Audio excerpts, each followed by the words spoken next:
Hello students, today I am going to tell you about the physical properties of haloalkanes or haloarenes. And first I take the boiling point, and boiling point is directly proportional to molecular mass and indirectly proportional to the branch attached to a hydrocarbon.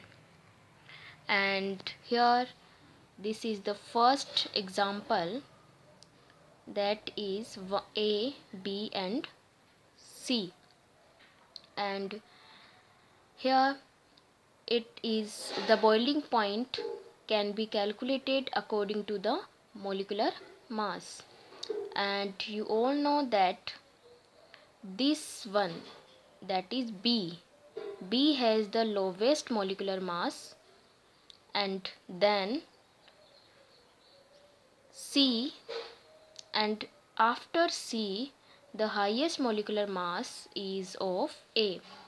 Hence, the order of boiling point will be as A is greater than C, then greater than B.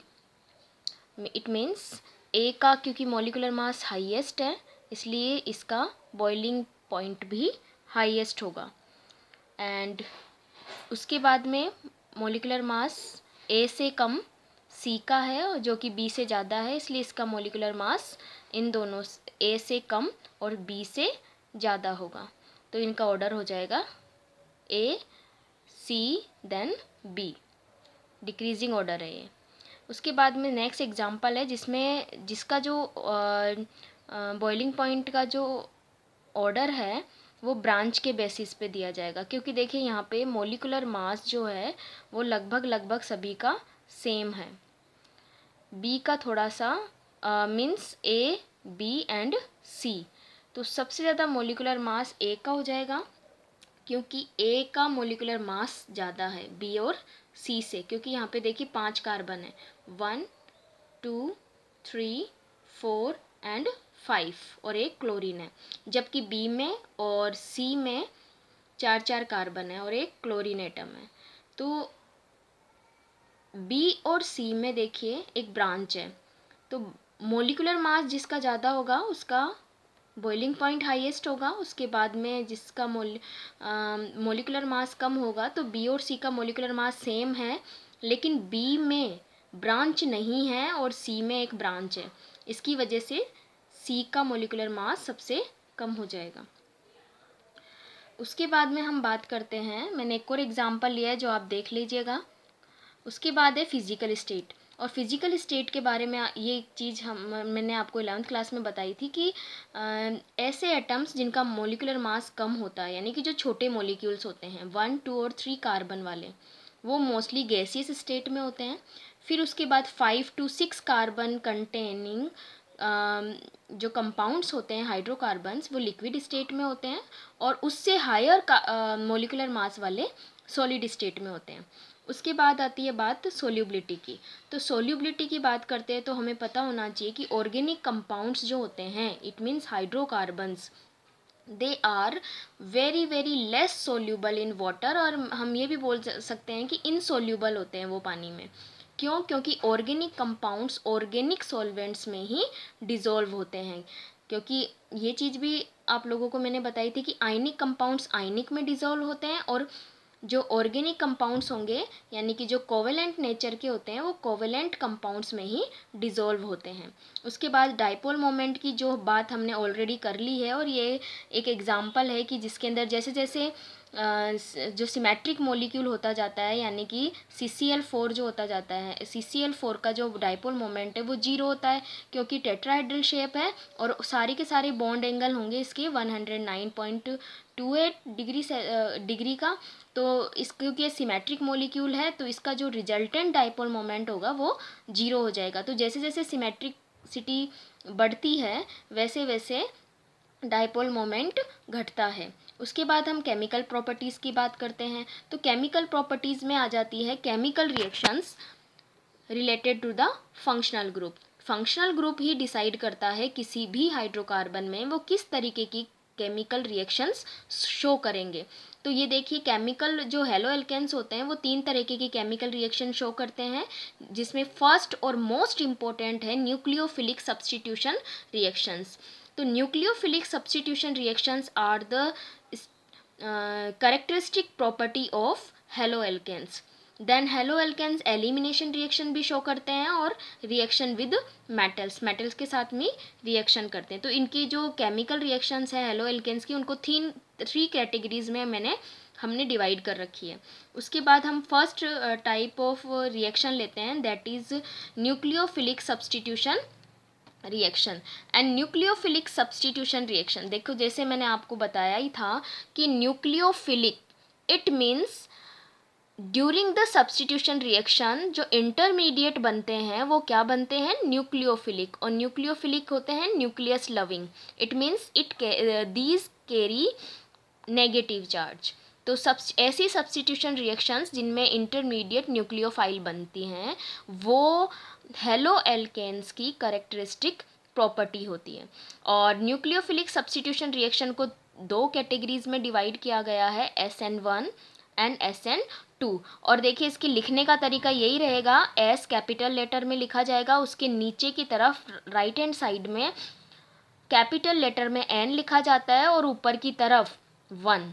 इसी तरीके से SN2 को लिखा जाएगा capital letter में S, फिर उसके नीचे की तरफ N कैपिटल लेटर में और ऊपर 2।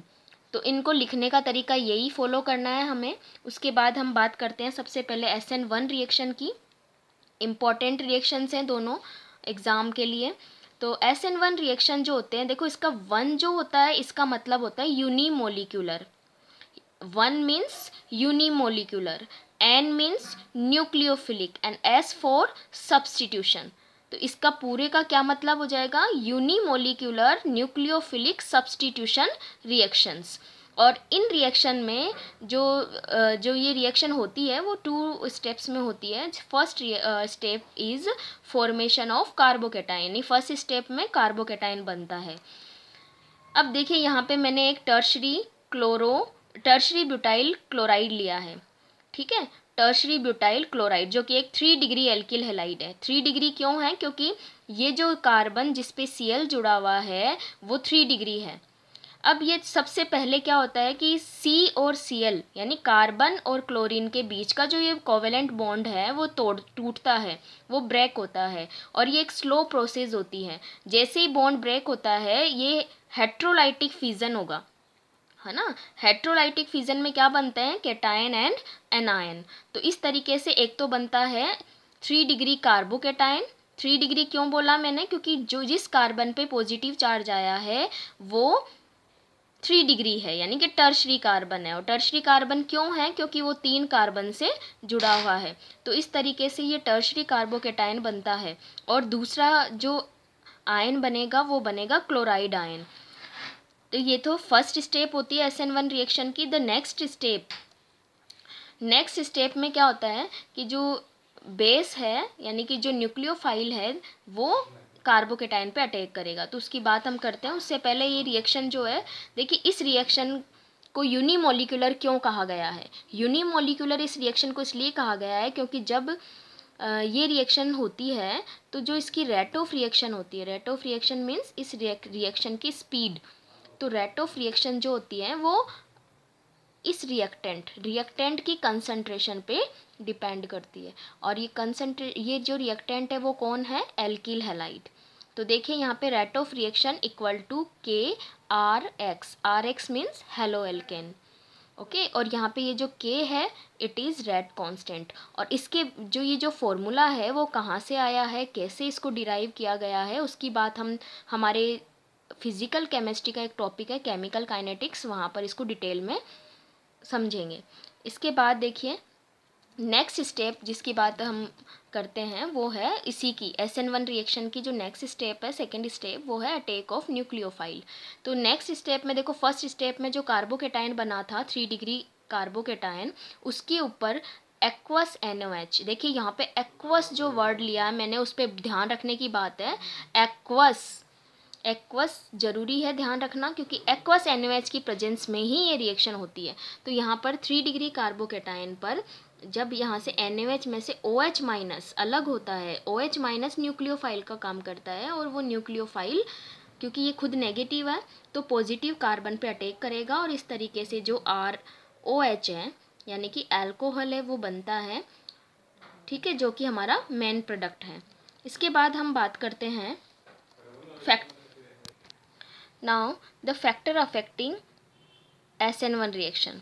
तो SN1 रिएक्शन में देखो फर्स्ट स्टेप में क्या होता है, कार्बन और हेलोजन का जो बॉन्ड है CX बॉन्ड वो ब्रेक होता है। तो आपको पता है बॉन्ड लेंथ जितनी ज़्यादा लंबी होगी वो इजी वे में टूट जाता है। तो RI जो बॉन्ड ब्रेक होगा वो सबसे पहले होगा। तो जो SN1 रिएक्शन है उसका ऑर्डर यानी सबसे तेज़ी से वो RI में होगा क्योंकि वो बॉन्ड जल्दी टूट जाता है, फिर उससे धीरे RBR में होगा क्योंकि उसकी बॉन्ड लेंथ RI से कम होती है, तो उसका ऑर्डर ये रहेगा। और सबसे स्लो जो है SN1 रिएक्शन किस में होगी, RF में, क्योंकि यहाँ पर बॉन्ड लेंथ सबसे कम होती है, ठीक है। नेक्स्ट होता है कि कार्बोकेटाइन। आपको पता है कि 3 डिग्री कार्बोकेटाइन सबसे ज़्यादा स्टेबल होता है।